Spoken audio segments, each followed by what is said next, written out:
everyone, welcome back to my YouTube channel. ඉතින් ඔයාලා දැන්නම දන්නද අද මේ වීඩියෝ එක මොනවා සම්බන්ධවද මම කතා කරන්න යන්නේ කියලා. ඉතින් මේක මම ටික කාලයකට කලින් දාපු පුංචි වීඩියෝ එකක් TikTok එකේ Facebook එකේ. ඉතින් අදටත් මම ගෙදර පුංචි සලෝන් එකක් කරන්න යනවා. ඉතින් ඒකට එන අය ගොඩක් වෙලාවට අහන දෙයක් තමයි මේ ෂැම්පු එක ගැන. ඉතින් මම හිතුවා ඇයි ඉතින් මම ෂැම්පු එක ගැන විතරක් කියන්නේ මම තව පුංචි ටිප්ස් ටිකක් එකතු කරලා ලස්සන වීඩියෝ එකක් හදලා දානවා කියලා. ලස්සනද නැද්ද දන්නේ ඒක බලන්න ඕනේ ඔයාලා. වීඩියෝ එක දිහා බලාගෙන ඉඳලා කොහොම හරි. මේක ගැන කියනවා නම් සමහර අයට ඉස්සෙල්ලාම කියනවා සමහර අයට තියෙන උපදින්ම වැවෙන කොණ්ඩ. සමහර අයට තියෙනවා වැවෙන චුට්ටක් හොර කොණ්ඩ. මගේ තියෙන වැවෙන හොර කොණ්ඩයක්. අනිත් මම කපලා ඉන්නත් ගොඩක් ආසයි. මම නිතර වැවෙන කොණ්ඩේ කොට කරන කෙනෙක්. ඉතින් කොහොම හරි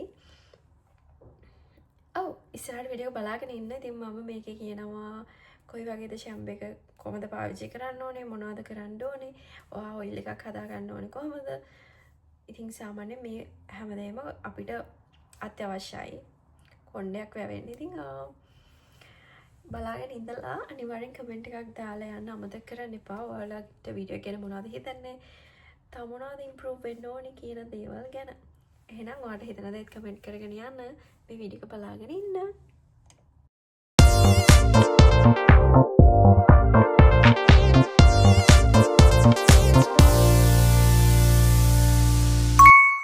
ඉතින් ඉස්සෙල්ලා මම පෙන්නන්නම් මම කරන ඔයිල් ට්‍රීට්මන්ට් එක. ඉතින් මම මේක සතියකට එකපාරක් වගේ කරනවා. ඔයිල් ට්‍රීට්මන්ට් කරන්න නම් මම ටිකක් හොරයි. හැබැයි කොහොම හරි ඉතින් සතියකට එකපාරක් වගේ අනිවාර්යයෙන්ම කරනවා. ඉතින් මේ තියෙන්නේ මම හදාගත්ත රෝස්මරි ඔයිල් එක. ඉතින් මේක මම හදලා තියෙන්නේ ඔලිව් ඔයිලුයි රෝස්මරි විතරයි මේකේ තියෙන්නේ. ඉතින් ඒක කරන්න තියෙන්නේ ඉස්සෙල්ලා මම පෙන්නන මේ රෝස්මරි කොළපේ තියෙන්නේ ඒවා. ඉතින් මේ ඔයාලට ලේසියෙන්ම කවුෆ්ලාන්ට් එකේ ලිටල් එකේ ඔය ඕන තරකින් මේව හොයාගන්න පුළුවන්. මේක පටල ගන්න එපා. මේ වගේම තව කොලයක් තියෙනවා. කියන්නේ මේක ඉතින් සුවඳින් අඳුර ගන්න පුළුවන්. හැබැයි එහෙම දන්නේ නැති කෙනෙක්ට මේ වගේම තව එකක් තියෙනවා. ඉතින් ඔයාලා හොයනවා නම් රෝස්මරින් කියලා තමයි මේ කට්ටියත් කියන්නේ. ඉතින් ඒ නිසා අහලා ඔයාලට හොයාගන්න පුළුවන් ලේසියෙන්ම. ඉතින් මේක හදන්නේ පෑන් එකකට ඔලිව් ඔයිල් චුට්ටක් දාලා ඒක රත් වෙන්න උබුලු දාන්න නොදී ඔය ඔලිව් ඔයිලුයි මේ රෝස්මරින් කොලයි දාලා ඒක රත් වෙන්න දෙන්න ඕනේ විනාඩි 20ක් විතර අඩු ගින්දරේ. ඉතින් අර නටන්න දෙන්නේ නැතුව රත් කරලා ඊට පස්සේ නිවෙන්න තියලා මෙන්න මේ වගේ චායයකට දාලා හොඳට වහගෙන සතියකට පාරක් දෙපාරක් වගේ කරනවා නම් හොඳයි. ඉතින් ඒක තියාගන්න ඕනේ ඔයිල් ට්‍රීට්මන්ට් එක කරද්දී. ඔයාගේ ස්කැල්ප් එකේ මේ විදියට අරගන්න ඕනේ. මෙහෙම මේ වගේ අරගෙන පොඩි පුළුන් කෑල්ලකින් හොඳට ස්කැල්ප් එකේ මෙහෙම තියලා තමයි ට්‍රීට්මන්ට් එක කරන්නේ. බලමු අද මට හිතුණොත් මම කරන්නම්, නැත්තම් කරන්න වෙන්නේ නැහැ. ඉතින් තමයි කොහමරි ඔයාලට මේක යූස් කරන විදිය මම පෙන්නන්නම්. ඔන්න ඔය විදිහට තමයි ඔයිල් එක හදාගන්නේ. ඉතින් මේක විනාඩි 20ක් විතරයි තියාගන්නේ. තෙල් එකක් කවදාවත් රෑලි වෙනකන්වත් පැය 2-3ක්වත් කොණ්ඩේ තියාගන්න හොඳ නෑ. එහෙම කරන්න එපා. කරන කෙනෙක් ඉන්නවා නම් ඒක දැම්මම නවත්තන්න. කොහොම හරි ඉතින් තෙල් එකක් සාමාන්‍ය විනාඩි 20යි උඩරිම තියාගන්න. ඊට පස්සේ හොඳට ඉස්සෙල්ලම වතුර චුට්ටක් කොණ්ඩේ. මොකද ඔයිල් යන්නේ නෑ කොණ්ඩෙන්. දන්නවනේ වතුර වල තෙල් වල ඝනත්වය වතුර වල ඝනත්වයට වැඩිය වැඩි. ඉතින් ඒ නිසා ඔයිල් එකක් යවන විදිහ ඔයිල් එක කොණ්ඩේ තියෙනකොට හොඳට ඉස්සෙල්ලම වතුර චුට්ටක් දාලා හොඳට කොණ්ඩේ ෂැම්පු කරලා ඊට පස්සේ වතුරෙන් හොදලා අරින්න. ඊට පස්සේ ආපහු ආයි පාරක් ෂැම්පු කරලා වතුරෙන් හොදලා අරින්න. ඊට පස්සේ එතකොට තෙල් එක යනවා. මොකද නැත්තම් තෙල් තියෙද්දි වතුර දාලා ෂැම්පු කරලා පොඩි කොණ්ඩයක් වගේ නම් පුළුවන්. හැබැයි ගැල්ලා මේකේ කොණ්ඩයකට මම දන්න විදිහට එහෙම ටිකක් අමාරුයි. ඉතින් ඔහොම තමයි ඉතින් ඔයිල් එක හොදලා අරින්නේ.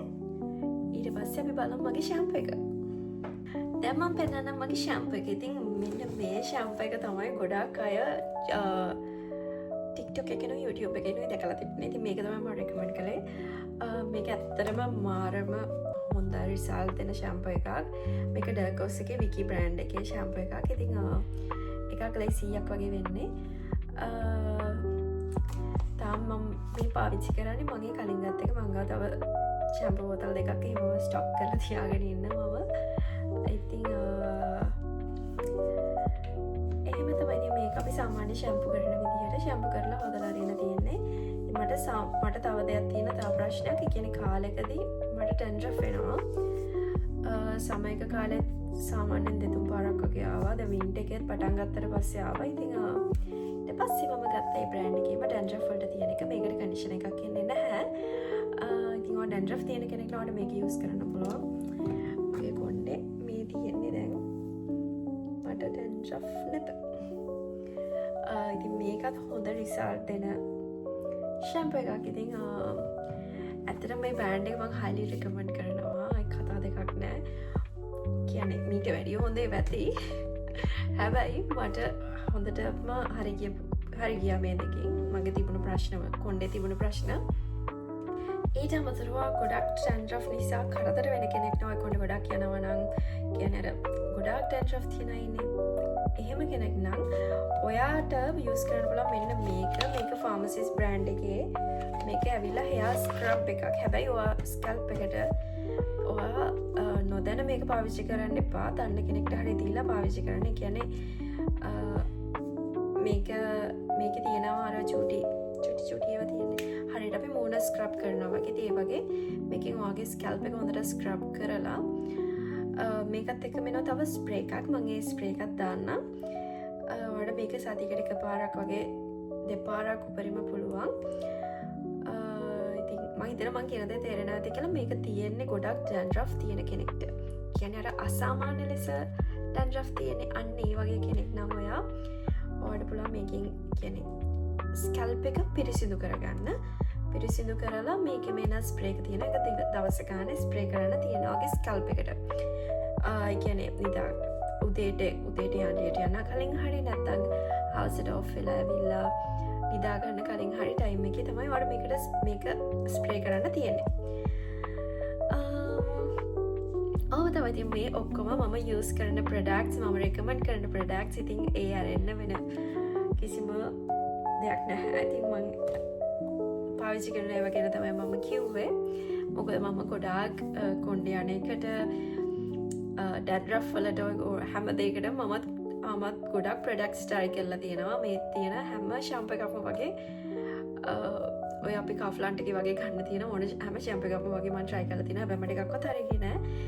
ඉතින් ඒ නිසා මම highly recommend කරනවා මේ ඩර්කොස් බ්‍රෑන්ඩ් එකේ කියන්නේ විකි බ්‍රෑන්ඩ් එකේ නේ ඩර්කොස් කියන ෂැම්පූස්. ඉතින් ඒ වගේම තමයි මේකේ බ්‍රෑන්ඩ් එක ෆාමසිස්. මම ඔයාලට දාන්නම් ඒකත් ඒකේ ඩීටේල්ස්. ඉතින් මම හිතනවා ඔයාලට මේ වීඩියෝ එක වැදගත් වෙන්න ඇති කියලා. මේක ගොඩාක් අයට තිබුණු ප්‍රශ්නයක්. කියන්නේ තියෙන ප්‍රශ්නයක් මගෙන් අහපු. ඉතින් මම හිතනවා මේ වීඩියෝ එක ඔයාලට වැදගත් වෙන්න ඇති කියලා. එහෙනම් කමෙන්ට් එකක් දාලා යන්න අමතක කරන්න එපා. තව ඔයාලට මොන හරි ප්‍රශ්න තියෙනවා නම් අනිවාර්යයෙන්ම කමෙන්ට් එකක් දාන්න. මම වීඩියෝස් අරගෙන එනවා ඉස්සරහට එක දිගට. එහෙම තමයි ඉතින් හිතාගෙන ඉන්නේ. බලමු ඉතින් අපි දන්නේ නැහැ. Thank you so much for watching. ඉතින් මේකෙදී ඔයා කොච්චර කොණ්ඩේට මොන ෂැම්පූ යූස් කරත් මොන විදියට කරත් වැඩක් නැහැ. විශේෂයෙන්ම ගෑනු ළමයි ඔයාලගේ කොණ්ඩේ ඩැමේජ් එකක් තියෙනවා නම් අයින් කරන්නේ නැතුව. අපි ගහක් වුණත් අතු කපලා තමයි ඒක ලස්සනට මැරිගෙන එන ගහක අතු ටික කැපුවොත් තමයි කපලා ඊට පස්සේ සාතු කරොත් තමයි ගහ වුණත් ලස්සනට හැදෙන්නේ. ඉතින් ඒ වගේ තමයි අපේ කොණ්ඩේ. ඉතින් අර ඩැමේජ් එකක් තියාගෙන මේක මට ලොකුවට එක්ස්පීරියන්ස් නෑ. හැබැයි මම ගෙදර පොඩි සලෝන් එකක් කරගෙන යනවා. ඉතින් ඒ එන අයට උනත් මම දෙන උපදේශ තමයි ඉතින් ඕක. මොකද ගොඩක් අය යනවා දිග කොණ්ඩ තියාගෙන. හැබැයි ගොඩක් ඩැමේජ් වෙච්ච හේර්ස්. ඉතින් එහෙම කොච්චර ට්‍රීට් කරත් වැඩක් නෑ. අනිවාර්යෙන් ඔයාගේ ඩැමේජ් ටික අයින් කරලා තමයි ඔයා ආපහු මුලින්ම සාතු කරන්න ගන්න ඕනේ. ඉතින් ඒ වගේම කියන්න ඕනේ ඩැන්ඩ්‍රෆ් එන එක සමහර වෙලාවට මොකද අපි ගොඩාක් උණු වතුරෙන් කොණ්ඩේ හොදනවා. අනිත් එක තමයි අපි කොණ්ඩේ ටවල් ඩ්‍රයි කරලා විතරක් නිකන් ඉන්නවා. ඉතින් ඒකත් හොඳ නැහැ. මොකද අපි හැම වෙලාවෙම හෙයාර් ඩ්‍රයි මොකද අපි ඉන්නේ සීතල රටවල් වල. ඉතින් හෙයාර් ඩ්‍රයි එකක් තියාගෙන හැම වෙලාවෙම ස්කැල්ප් එක හොඳට වේලෙන්න දෙන්න ඕනේ. ඔයාලා දන්නවා ඉතින් අපේ මූණක උනත් මොන හේතුවට පස්සේ ඒ කියන්නේ පිහ දාන්න නැතුව තියන්න හොඳ නැහැ කියලා කියනවා. ඉතින් ඒවට විද්‍යාත්මක හේතුත් තියෙනවා. ඉතින් මම ඕවා ඇත්තට මම ඉතින් කියන්න මේ කියන්නේ නෑ. ඉතින් ඕන තරම් කියනවනේ කියන්නේ අපි මුණ හේදුවට පස්සේ අනිවාර්යයෙන්ම මුණ ඩ්‍රයි කරගන්න ඕනේ. කියන්නේ තෙත තියාගෙන ඉන්න හොඳ නෑ. ඒ වගේ තමයි අපේ ස්කැල්ප් එකත් අපි නෑවට පස්සේ අනිවාර්යයෙන්ම හෙයාර් ඩ්‍රයර් එකක් යූස් කරන්න පුරුදු වෙන්න ඕනේ ස්කැල්ප් එක හොඳට වේලා ගන්න. ඉතින් ඔය වගේ හේතු නිසා තමයි ඉතින් සරලවම hair fallings and dandruff ඇති වෙන්න පුළුවන්. තව දෙයක් කියන්න බැරි වුණා මගේ කැමරාවේ මේ වීඩියෝ එකට පේනවා.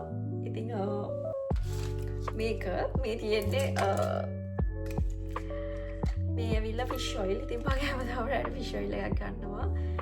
මේක මට අපුරුදුනේ මේ පැත්තකදී. මම ඉතින් හේතුවක් කියන්නේ මට මේක හොයලා බලුවට පස්සේ ඉතින් මේක ඇත්තට ගොඩක් හොඳයි. ඒක කොලෙස්ටරෝල් වලට හොඳයි. අපි ගොඩක් තෙල් කෑම කනවා. නිතර රැට ෆිෂ් ඔයිල් එකක් බීලා නිදා ගන්න. ඉතින් ඒ නිසා මම ෆිෂ් ඔයිල් එක බොනවා. කිසිම පරමාර්ථයක් නැහැ. මට මොන හරි විටමින් එකක් තියෙන්න ඕනේ කියලා තමයි මම ඒක ඉතින් බොන්නේ.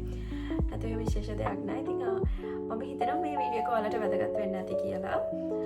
අනිවාර්යයෙන්ම කමෙන්ට් එකක් දාලා යන්න අමතක කරන්න එපා. ඉතින් මේ ඔක්කොම මම පර්සනලි පාවිච්චි කරන දේවල්. ඉතින් ඔයාලා බලලා රිසල්ට්ස් කියන්න අමතක කරන්න එපා. කවුරු හරි කෙනෙක් මේක යූස් කරනවා නම් අනිවාර්යයෙන්ම මෙසේජ් එකක් දාලා යන්න.